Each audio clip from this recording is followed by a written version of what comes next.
2017-18 অর্থ বছরের বাজেট পেশ আজ। বরাবরের মতো এবারও বাড়ছে আকার। সর্বোচ্চ গুরুত্ব পাচ্ছে শিক্ষা ও স্বাস্থ্য খাত। স্বাস্থ্য মন্ত্রণালয় ইনফ্যাক্ট একটিমাত্র মন্ত্রণালয় যেখানে আমরা প্রোগ্রাম বেসিসে বাজেট বানিয়েছি। এবারের বাজেটে you will find out that the allocation is pretty big. দেখছিলেন প্রধান শিরোনাম। সকলের সময়ের সঙ্গে আছি আমি মৌসুমী মৌ এবং আমি ফয়সাল মোর্শেদ। এবার অন্যান্য শীর্ষ সংবাদ। আজ থেকে দ্বিতীয় দফায় বাড়ছে গ্যাসের দাম, 1 চুলা 900 এবং 2 চুলা 950 টাকা। চলতি মাসেই পদ্মা সেতুর জাজিরা প্রান্তে অন্তত একটি স্প্যান বসানোর পরিকল্পনা। পুরোদমে কাজ এগিয়ে চলছে জানালেন প্রকল্প পরিচালক। ঘূর্ণিঝড় মোরার আঘাতে লন্ডভন্ড উখিয়ার দুটি অনিবন্ধিত শরণার্থী শিবির। রোহিঙ্গাদের মানবেতর জীবনযাপন সাহায্যের আবেদন। বরগুনায় যৌতুক মামলায় সাজা হওয়ায় গৃহবধূ সহ পরিবারের 3 জনকে কুপিয়ে জখম। অভিযোগ শ্বশুরবাড়ির বিরুদ্ধে হুমকির মুখে পরিবারটি। এবং চ্যাম্পিয়ন্স ট্রফির উদ্বোধনী ম্যাচে বিকেলে ইংল্যান্ডের মুখোমুখি হবে বাংলাদেশ। প্রত্যাশা পূরণে দলের সবাইকে সেরাটা দেওয়ার আহ্বান মাশরাফির।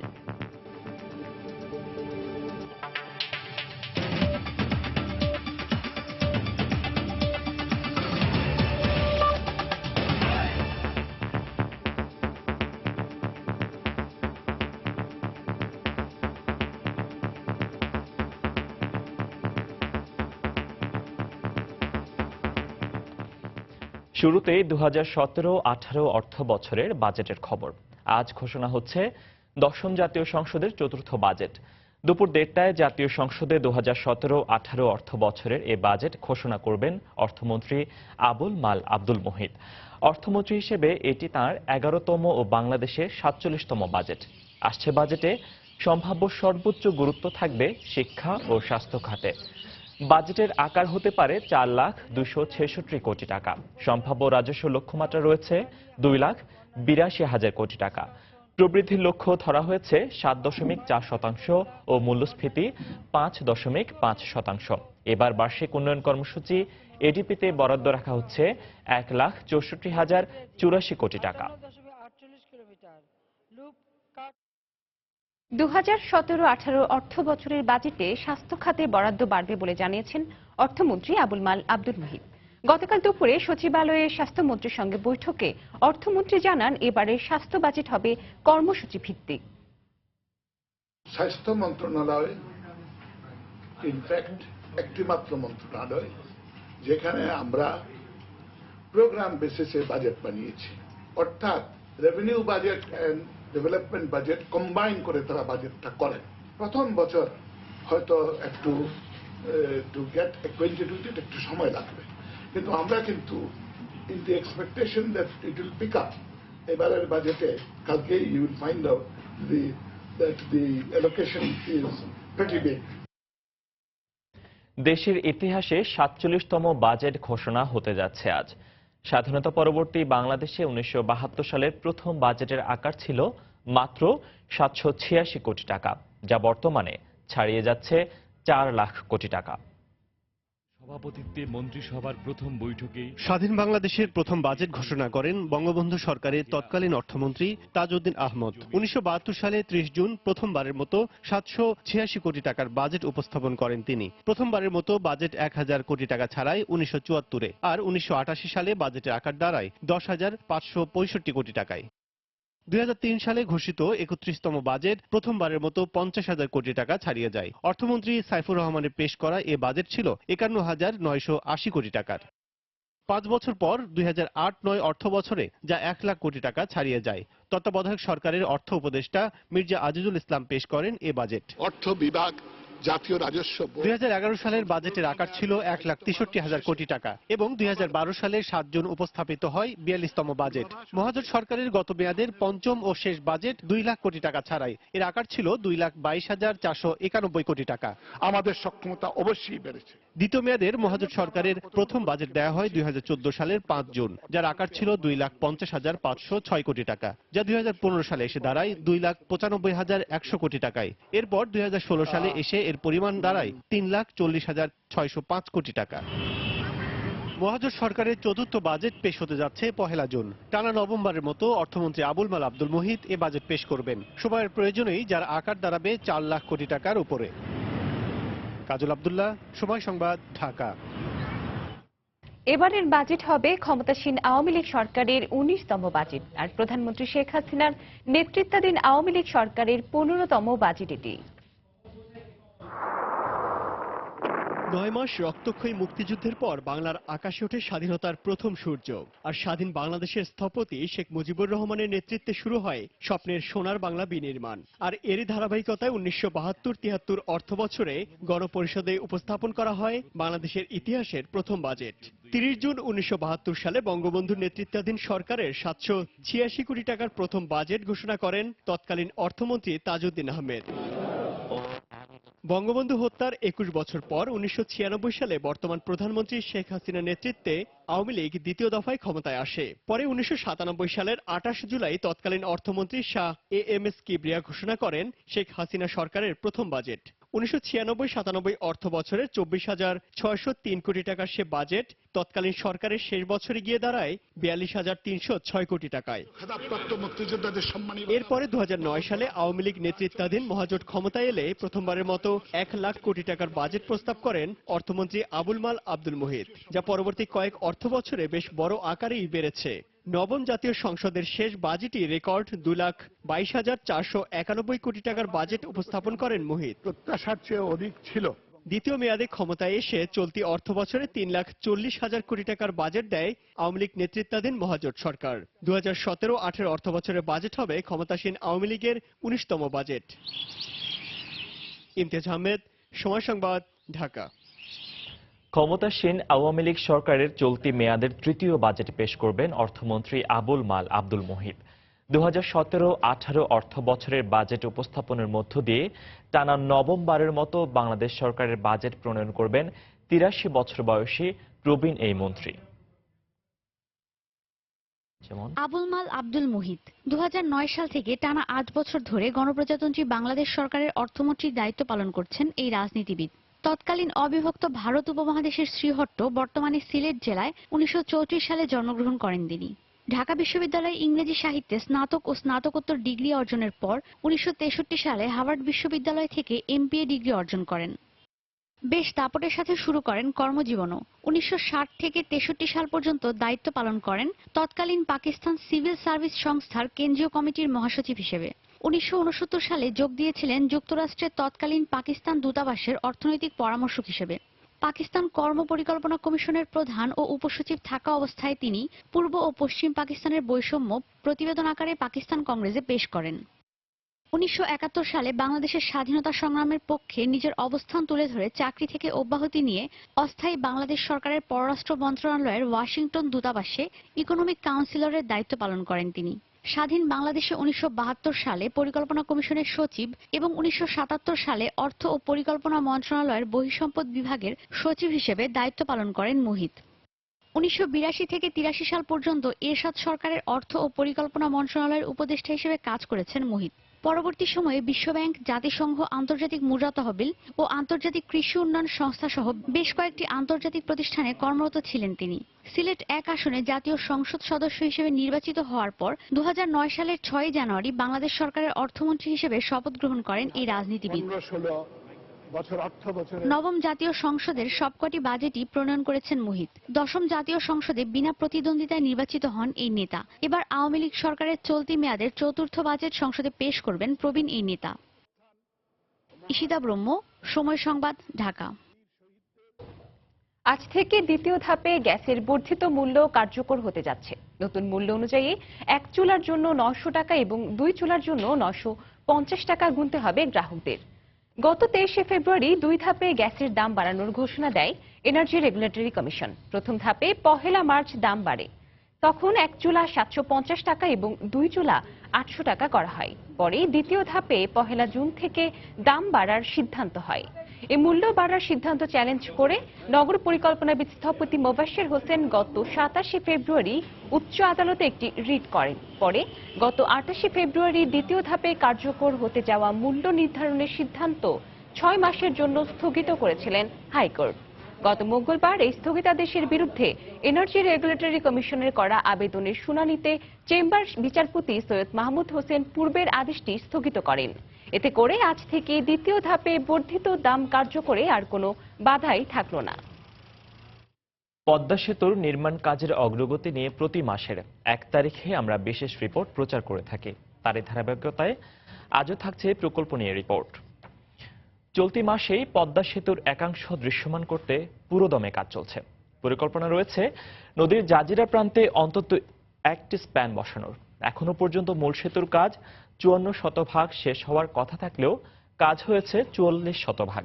এই অবস্থায় প্রকল্প পরিচালক বলছেন, পিছিয়ে পড়া অংশ পুষিয়ে নিতে কাজে ব্যাপক গতি আনা হচ্ছে। রিপোর্ট এহসান জুয়েলের, ছবি তুলেছেন সাইফুল ইসলাম।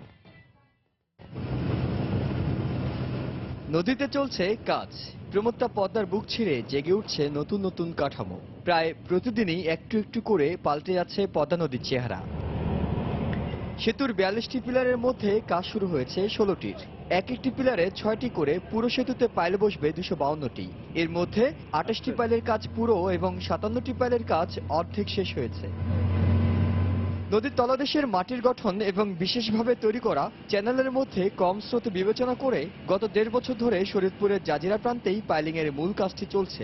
এই অংশে ঢালাই শেষে 37 নম্বর পিলারটি ক্যাপ বসানোর অপেক্ষায়। 38 নম্বর পিলারটিতেও চলছে কনক্রিটের ঢালাই। এই দুটি পিলার পুরো প্রস্তুত করে ফেলা হলে এখানে বসিয়ে দেওয়া হবে পদ্মা সেতুর প্রথম স্প্যান। ফার্স্ট স্প্যান হবে 37 to 38 দেন সাবসিকুয়েন্টলি হতে থাকবে। আমাদের টার্গেট আছে, এখন চেষ্টা করছি আমরা, সেটা আমরা এখনো শিওর করে বলতে পারছি না, হয়তো কয়েকদিন পিছিয়ে যেতে পারে। নদীর পাড়ে 150 মিটার দৈর্ঘ্য ও 3000 টন ওজনের 3টি স্প্যান পুরো প্রস্তুত করে রাখা হয়েছে। ইয়ার্ডের ভিতরে চলছে আরও 4টি স্প্যানের কাজ। এইসব স্প্যান দিয়ে 2টি পিলারের মধ্যে সংযোগ স্থাপন করা হবে, যার নিচের অংশে চলবে ট্রেন আর উপরের অংশে অন্য যানবাহন। পিছিয়ে যাওয়া কাজ পুষিয়ে নেওয়ার ব্যাপারে আশাবাদী সংশ্লিষ্টরা। আমার তো দুইটা ওই টাইম ঠিক রাখতে গেলে আমি আমার রিসোর্স বাড়াইতে হবে, আমার ম্যান পাওয়ার, ইকুইপমেন্ট, ম্যাটেরিয়ালের রিসোর্স বাড়াইলে আমরা তখন চেষ্টা করছি যে আমরা যেন সময় মতো করতে পারি। এছাড়া জাজিরা প্রান্তে সেতু থেকে মূল সড়কে নামতে ভায়াডাক্টের 193টি পিলারের মধ্যে 103টি পিলার বসানোর কাজ শেষ হয়েছে। গত বছরের নভেম্বর মাসে মাওয়ায় 3600 মেট্রিক টন ওজনের একটি সর্বাধুনিক ট্রেন আনা হলেও এতদিন সেটি বসিয়ে রাখা হয়েছিল। তবে গত 28 মে প্রথমবারের মতো স্পেন সরানোর কাজে পরীক্ষামূলকভাবে এটি ব্যবহার করা হয়েছে। 2015 সালে ডিসেম্বর মাসে আনুষ্ঠানিকভাবে কাজ উদ্বোধনের পর 1 বছরের মধ্যে প্রথম স্প্যানটি বসানোর কথা। এর মধ্যে তা 2 দফা পেছানো হয়েছে। তবে সংশ্লিষ্টরা বলছেন, চলতি মাসের শেষ সপ্তাহে হলেও এই জাজিরা প্রান্তের 37 ও 38 নম্বর পিলারের মধ্যে স্থাপন করা সম্ভব হবে একটি স্প্যান, যার ফলে প্রথমবারের মতো দৃশ্যমান হয়ে উঠবে পদ্মা সেতুর একাংশ।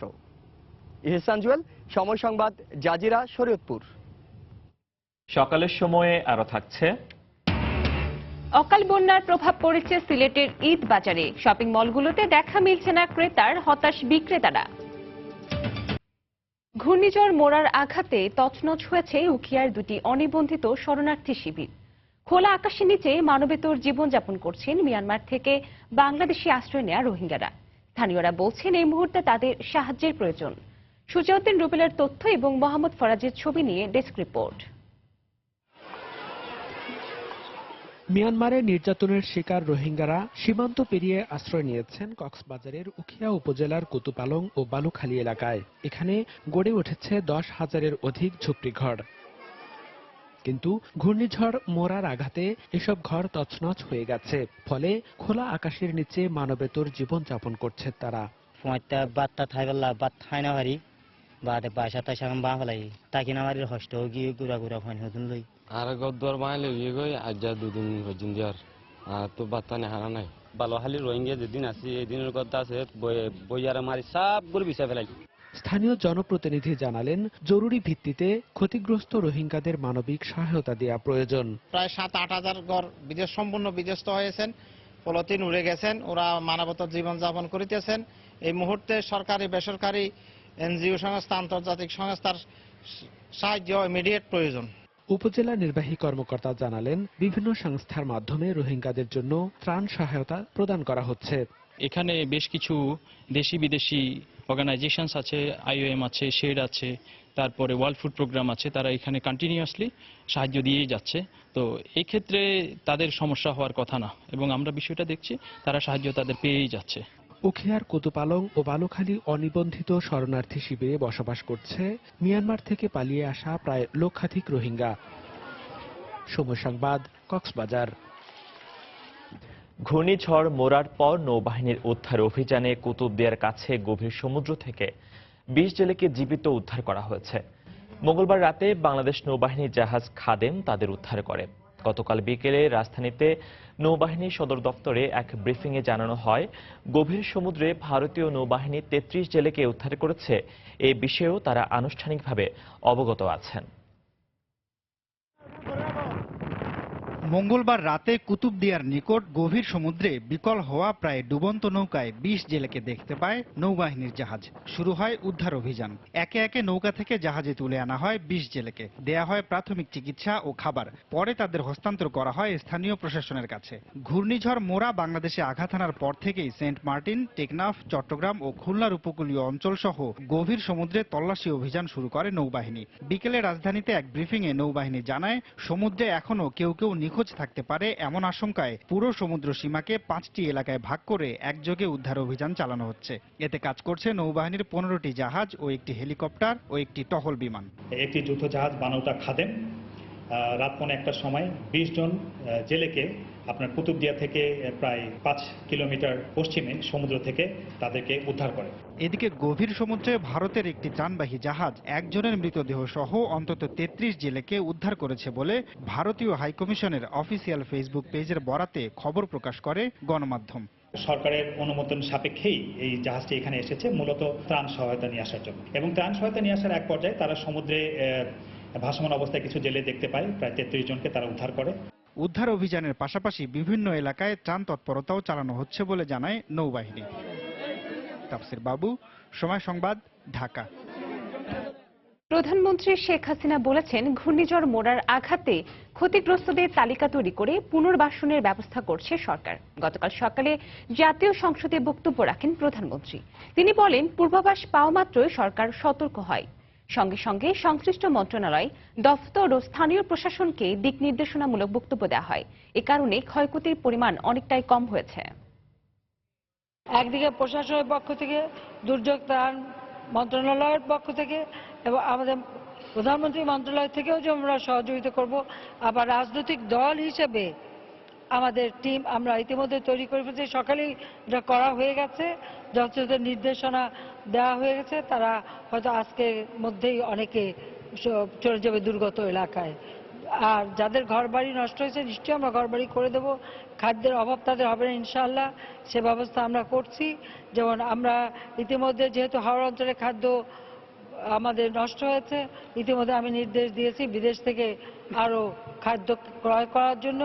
আমাদের খাদ্য মন্ত্রী ইতিমধ্যে বাইরে গেছেন, ভিয়েতনামে গেছে, সেখান থেকে চাল কিনে আনার এবং অন্যান্য যেখান থেকে পাওয়া যায় আমরা অতিরিক্ত আরো চাল কিনবো। আবার সেই সাথে আমাদের উৎপাদন বাড়ানোরও আমরা ব্যবস্থা নেব। 91 সালে যে ঘূর্ণিঝড়টা হয়েছিল সেই সময় বিএনপি ক্ষমতায় ছিল।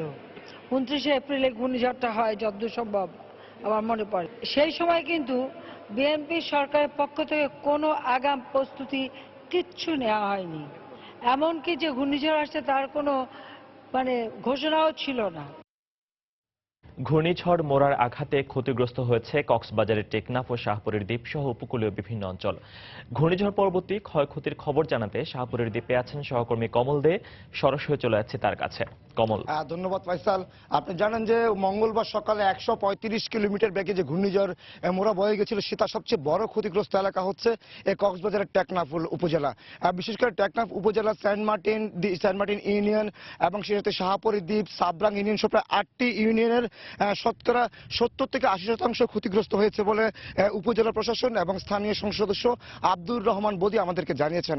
তিনি বলেছেন তিনি যেটা দাবি করেছেন সেন্ট মার্টিন দ্বীপের অন্তত 80% ক্ষতিগ্রস্ত হয়েছে এবং শাহপরী দ্বীপের 80% এবং সাবরাঙের 70% কাঁচা ঘর বাড়ি মাটিতে পড়ে গেছে এবং গাছ ভেঙে গেছে। এখানে একটি বিষয় লক্ষণীয় যে জানেন যে বাংলাদেশে কিন্তু বিখ্যাত হচ্ছে টেকনাফের সুপারি, সে অধিকাংশ সুপারি গাছে কিন্তু এখানে ক্ষতিগ্রস্ত হয়েছে।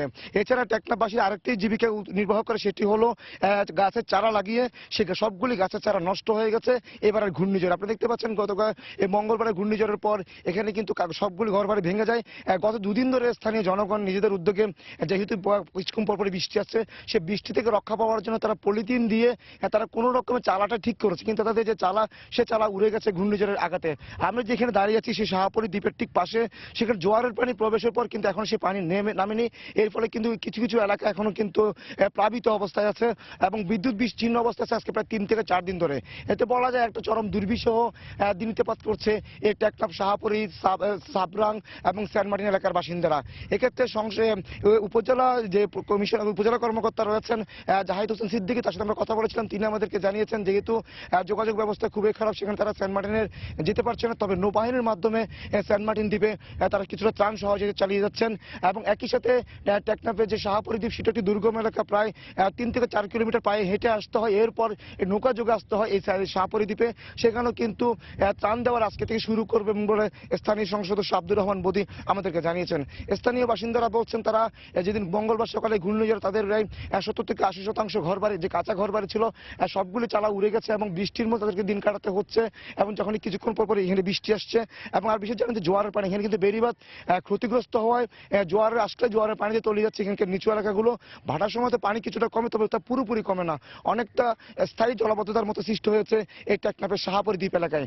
আমরা যে অংশে এখন দাঁড়িয়ে আছি তার থেকে যে উত্তরপাড়া যে অংশটি, সে অংশে কিন্তু ব্যাপক ক্ষতিগ্রস্ত হয়েছে বলে স্থানীয়রা জানিয়েছেন এবং তাদের বক্তব্য হচ্ছে তারা অনেকটা দিনপাত করছেন অনেক কষ্টের মধ্যে, এখন পর্যন্ত এমন কোনো তারা সহায়তা পাননি এমনটাই বলছেন এখানকার বাসিন্দারা। আপনারা জানেন যে মঙ্গলবার যে ঘূর্ণিঝড় মোরা আঘাত থানায় সবচেয়ে বেশি ক্ষতিগ্রস্ত হয়। প্রথমে আঘাতটি আসে কিন্তু সেন্ট মার্টিন দ্বীপে এবং এরপরে এটি আঘাত থানে টেকনাফে, বিশেষ করে টেকনাফ উপকূলের শাহপরী দ্বীপ, সাবরাং, সদর ইউনিয়ন সহ যতগুলি ইউনিয়ন আছে সবগুলি ইউনিয়নে কম বেশি ক্ষতিগ্রস্ত হয়েছে ঘূর্ণিঝড় মোড়ার আঘাতে। এরপর আপনি দেখতে পান যেহেতু বেড়িবাঁধটি আগে থেকে ভাঙা ছিল, অবলীলায় পানি প্রবেশ করতে পেরেছে এখানকার যে জনপদের মধ্যে, সেটা কিন্তু পানি এখনো নামেনি। বিশেষ করে সেখানে আবার যখন জোয়ার আসছে তখন জোয়ারের মধ্যে কিন্তু পানি প্রবেশের পর এবং সেগুলো পানি নামছে, এর ফলে একটা অন্তঃস্থায়ী জলাবদ্ধতা সৃষ্টি হয়েছে পুরো এলাকা জুড়ে। তো স্থানীয় জনপ্রতিনিধি সহ তারা বলছেন যে তারা চেষ্টা করছেন যারা দুর্ভোগ বা দুর্যোগের কবলে পড়েছেন তাদেরকে ত্রাণ সহায়তা দিয়ে কিছুটা সহযোগিতা করার জন্য। এত বলা যায় যে এখন পর্যন্ত দুর্বিষহ জীবন কাটছে এই শাহপরী দ্বীপ, সাবরাং, সেন্ট মার্টিন এলাকায়। কিছু কিছু ত্রাণ সহায়তা তো পৌঁছেছে, তা চাহিদার তুলনায় অনেকটা কম বলে তারা জানিয়েছেন। তাই ফয়সাল, এখন পর্যন্ত আমার কাছে ছিল ঘূর্ণিঝড় মোড়ার আঘাতে ক্ষতিগ্রস্ত টেকনাফের শাহপরী দ্বীপ থেকে সর্বশেষ। 15 ফেব্রুয়ারি কিংবা 5 জানুয়ারির মতো নির্বাচন চায় না যুক্তরাষ্ট্র, সবার অংশগ্রহণে একটি নিরপেক্ষ নির্বাচন চায় দেশটি। গতকাল দুপুরে রাজধানী নির্বাচন কমিশন সচিবালয়ে সিসির সঙ্গে সাক্ষাৎ শেষে সাংবাদিকদের একথা বলেন রাষ্ট্রদূত মার্শিয়া ব্লুমবার্নিকাট। একটি অহিংস ও গ্রহণযোগ্য নির্বাচনের জন্য কমিশনকে প্রয়োজনীয় সহযোগিতা দিতে দেশটি প্রস্তুত রয়েছে বলেও জানান তিনি। পরে কমিশন সচিব মোহাম্মদ আবদুল্লাহ বৈঠকের বিষয় সম্পর্কে গণমাধ্যমকে জানান।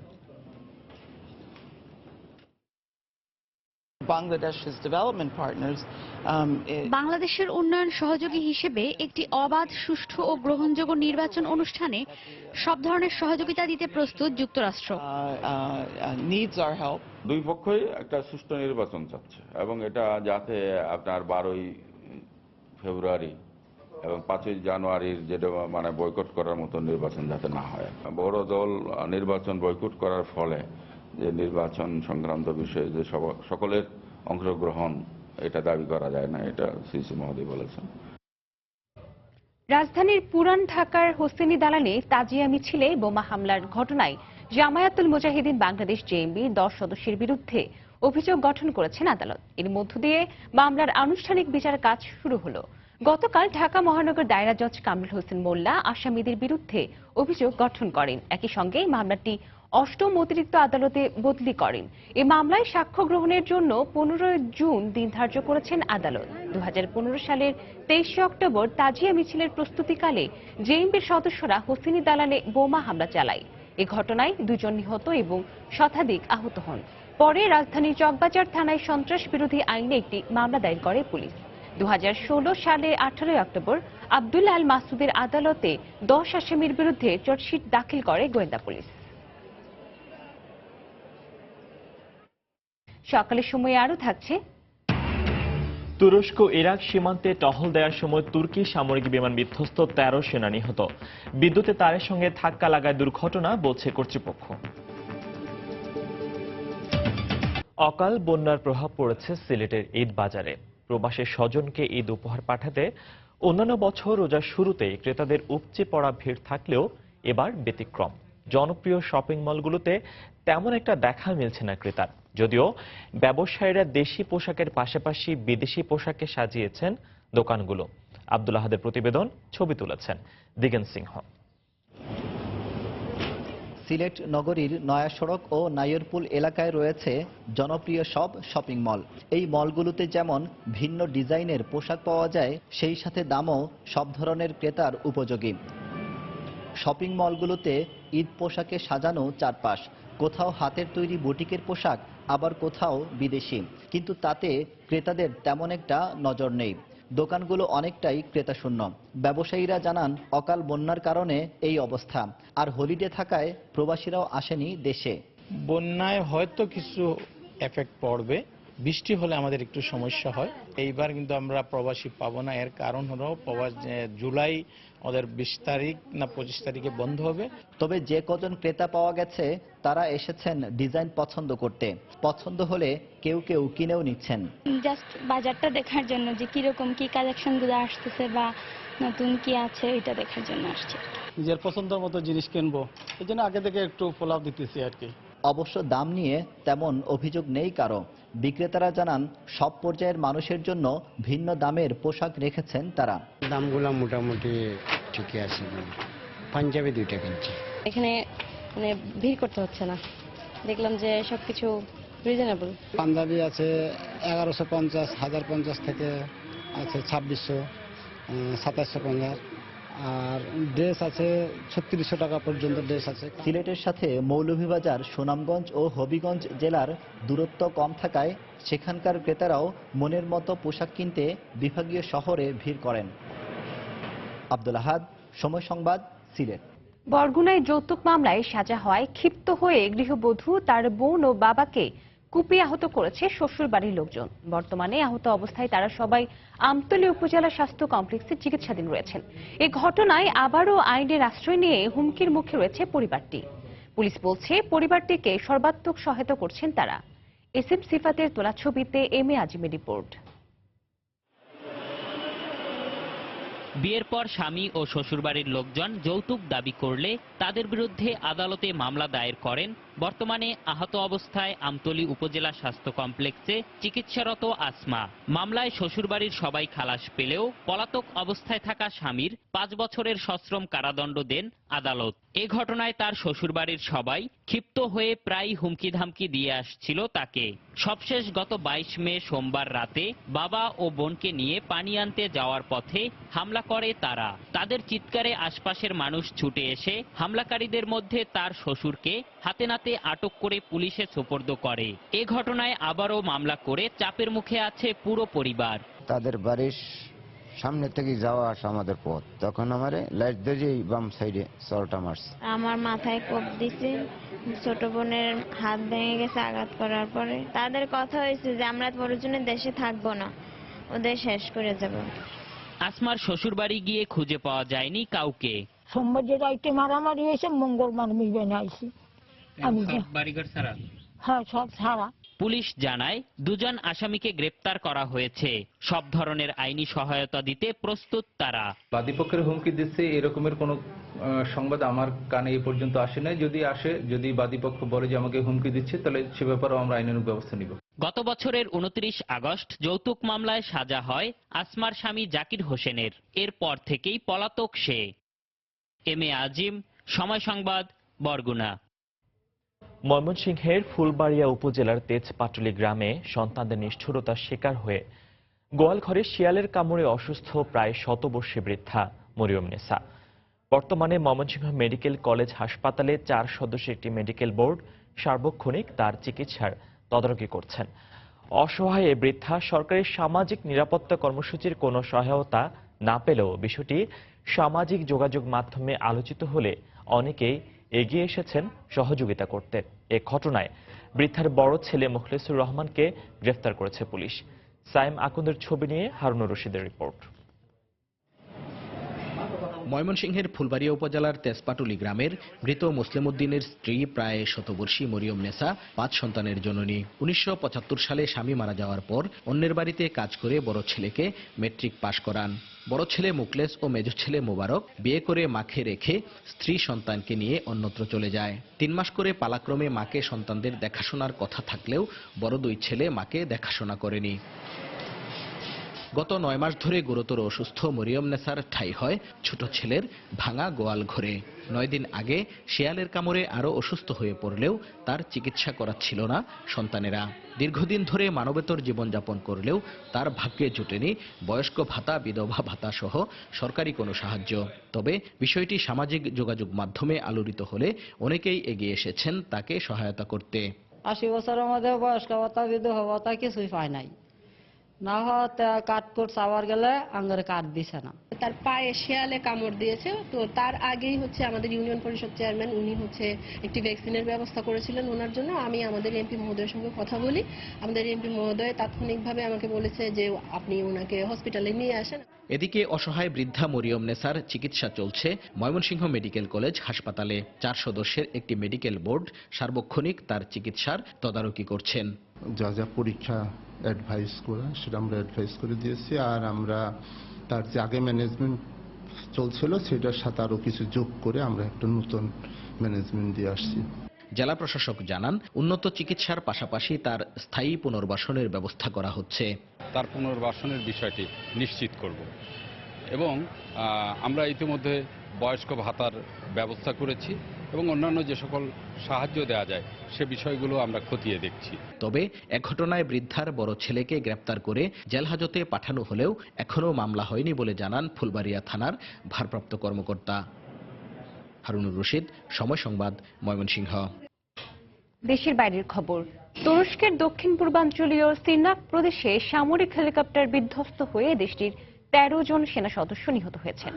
ইরাক সীমান্তের কাছে বিদ্যুতের তারের সঙ্গে ধাক্কা খেয়ে হেলিকপ্টারটি বিধ্বস্ত হয় এবং আরোহী সবাই মারা যান।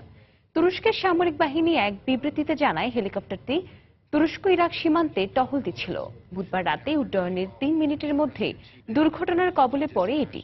প্রাথমিক তদন্তে পাইলটের ভুলের কারণে হতাহতের এ ঘটনা ঘটে বলে বিবৃতিতে উল্লেখ করা হয়। নিহতদের মধ্যে একজন পদস্থ সেনা কর্মকর্তা রয়েছেন বলেও জানা গেছে। এর আগে মার্চে তুরস্কের ইস্তাম্বুলে একটি বেসামরিক হেলিকপ্টার উড্ডয়নের পরপরই বিধ্বস্ত হয়। ওই ঘটনায়ও আরোহী 7 জনের সবাই নিহত হয়েছিলেন। আফগানিস্তানের কাবুলের কূটনৈতিক এলাকায় আত্মঘাতী গাড়ি বোমা হামলা নিহতের সংখ্যা 90 ছাড়িয়েছে। আহত প্রায় 400 জনকে বিভিন্ন হাসপাতালে ভর্তি করা হয়েছে। আহতদের মধ্যে 11 মার্কিন নাগরিক রয়েছে বলে জানিয়েছে সংবাদ মাধ্যম। এখনো পর্যন্ত হামলার দায় কেউ স্বীকার করেনি। কাবুলে জার্মান দূতাবাসের কাছে হামলার ঘটনায় জার্মানি থেকে আফগান আশ্রয় প্রত্যাশীদের ফিরিয়ে দেওয়ার প্রক্রিয়া স্থগিত করা হয়েছে। এরই মধ্যে একে স্মরণকালে সবচেয়ে ভয়াবহ হামলা উল্লেখ করে এর তীব্র নিন্দা জানিয়েছেন আফগানিস্তানের প্রেসিডেন্ট আশরাফ ঘানি। প্যারিসে আইফেল টাওয়ারের বাতি নিভিয়ে হতাহতদের প্রতি শ্রদ্ধা জানিয়েছে ফরাসি কর্তৃপক্ষ।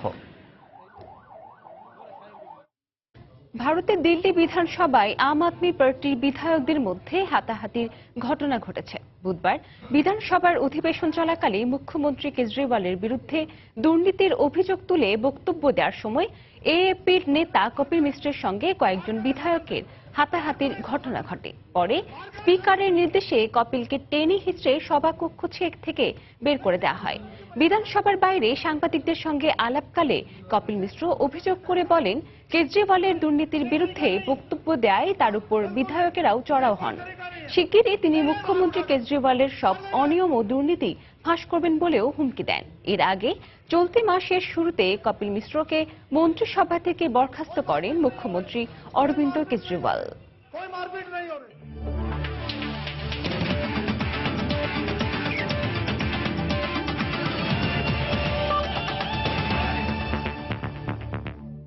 ক্রিকেটের খবর। আজ চ্যাম্পিয়ন্স ট্রফির উদ্বোধনী ম্যাচে স্বাগতিক ইংল্যান্ডের মুখোমুখি হবে বাংলাদেশ। শুরুটা ভালো করলে নিজেদের দিনে যে কোনো দলের বিপক্ষে জয় সম্ভব বলে মনে করেন টাইগার দলপতি মাশরাফি বিন মুর্তজা। অন্যদিকে নিজেদের মাঠে খেলা বলে কিছুটা চাপ অনুভব করলেও জয় দিয়েই আসর শুরু করতে চায় ইংল্যান্ড। লন্ডনের কেনিংটন ওভালে ম্যাচটি শুরু হবে বাংলাদেশ সময় বিকেল 3:30টায়। সুমন সরকারের ক্যামেরায় ইংল্যান্ড থেকে সাজিদ মুস্তাহিদের রিপোর্ট। লড়াইটা এই ট্রফির জন্য। 18 জুনের ফাইনাল শেষে স্বাগতিক অধিনায়ক ইয়ন মর্গ্যানের এমন হাস্যোজ্জ্বল মুখ থাকবে কিনা তা হয়তো সময় বলে দেবে। তবে আপাতত ইংলিশ দলপতির সেন দৃষ্টি বাংলাদেশের বিপক্ষে ম্যাচের দিকে। আইসিসির সবশেষ 2 ইভেন্টে ইংল্যান্ডের বিপক্ষে মুখোমুখি দেখায় দুবারই জয় পেয়েছে টাইগাররা। যদিও 2015 বিশ্বকাপের পর আমূল পরিবর্তন এসেছে ইংল্যান্ড দলে। বেশ কিছু ম্যাচ উইনার থাকায় এবার আসরের অন্যতম ফেভারিটও থ্রি লায়নরা। আর আইসিসির 2 বিশ্বকাপের স্মৃতি ভুলে ইংল্যান্ড অধিনায়ক প্রেরণা খুঁজছেন দু দলের সবশেষ দ্বিপাক্ষিক সিরিজ থেকে। স্বাগতিক হয় কিছুটা চাপ থাকছেই আমাদের উপর। বাংলাদেশ আমাদের আইসিসির শেষ 2টি ইভেন্টে হারালেও গত বছর আমরা তাদের মাটি থেকেই সিরিজ জিতে এসেছি। অবশ্যই সেই জয় আমাদের আত্মবিশ্বাস যোগাবে।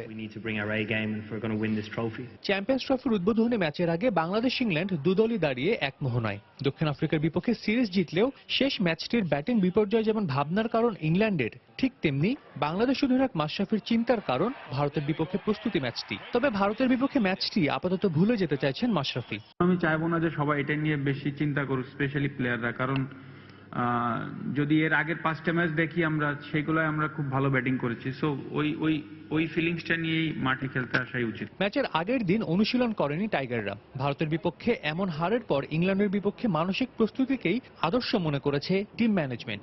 গুরুত্বপূর্ণ এই ম্যাচের আগে অবশ্য মনস্তাত্ত্বিক কোনো লড়াইয়ে যাননি টাইগার অধিনায়ক। তবে ইংল্যান্ডকে ফেভারিট মানলেও নিজ দলের ওপরও আস্থা রাখছেন ম্যাশ। স্টার্টটা যদি ভালো করতে পারি তো দেখা যাবে যে ওই প্রেশারটা রাখতে পারলে, শেষ পর্যন্ত রাখতে পারলে জেতা সম্ভব। আর ইংল্যান্ড এমন একটা সাইড, ওদের যে ধরনের প্লেয়ার আছে আমার কাছে মনে হয় শুধু স্টার্ট করলে হবে না, স্টার্ট তো মাস্ট করতে হবে, কিন্তু খেলাটা শেষ পর্যন্ত ধরে রাখতে হবে। আবহাওয়ার পূর্বাভাস বলছে বাংলাদেশ ইংল্যান্ড ম্যাচে বৃষ্টি হবার সম্ভাবনা নেই। মুখে না বললেও প্রত্যাশার চাপ ঠিকই থাকছে ইংল্যান্ডের উপর। অন্যদিকে বাংলাদেশও খুব একটা স্বস্তিতে নেই। এমন অবস্থায় চ্যাম্পিয়ন্স ট্রফি শুরু করার আগে দুদলই চাইবে নিজেদের সবশেষ ম্যাচের স্মৃতি ভুলে যেতে।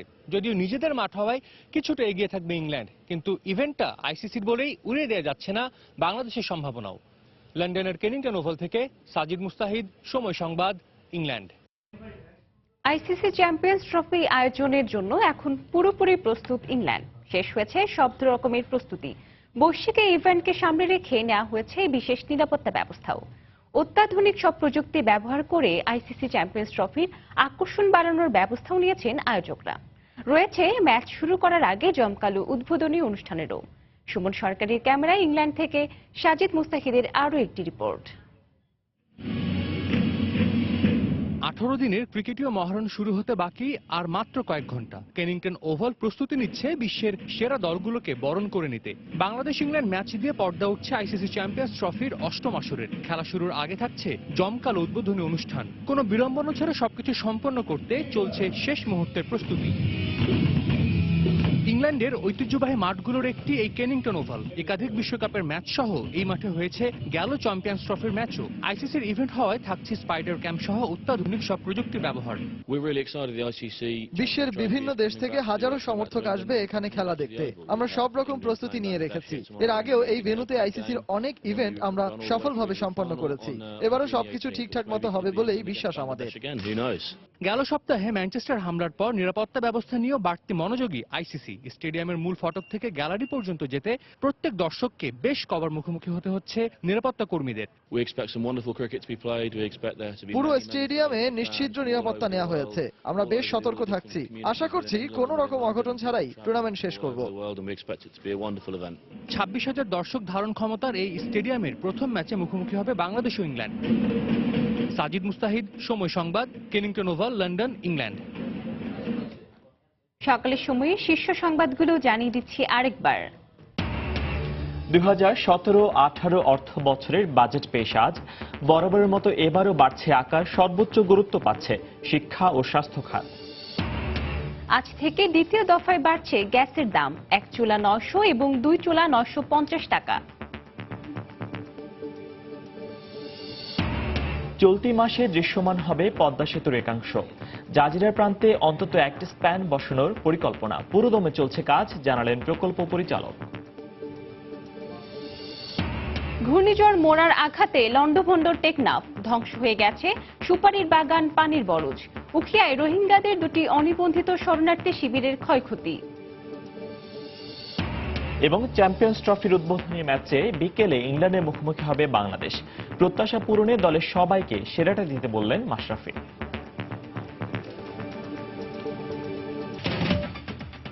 এই ছিল সকালের সময়ে। যে কোনো খবর পেতে ভিজিট করুন সময়নিউজ.tv। সঙ্গে থাকুন সময়ের।